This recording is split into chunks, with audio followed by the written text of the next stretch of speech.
Nagprotesta ang mga taga-suporta ni Bong Revilla, hindi daw patas ang pag-imbestiga. Tanong, bakit si Bong Revilla lang ang nabanggit ni Yusek Bernardo sa Senado? Marami siyang pangalan binanggit, pero bakit hindi inuli?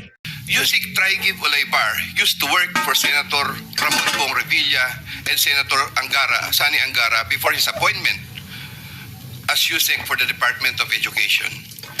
Sometime 2010, I met for the first time Yusek Olaybar, who was then working in the office of Senator Bong Revilla. After the meeting, I asked Bulacan First DEO to prepare a list of projects for funding.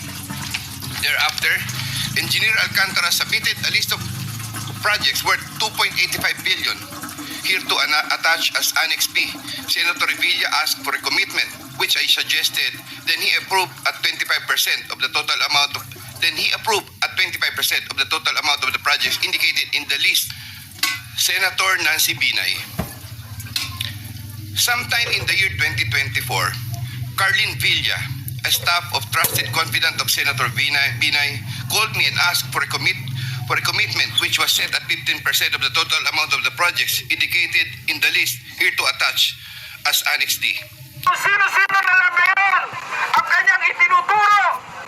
Bagamat siya ginawang state witness,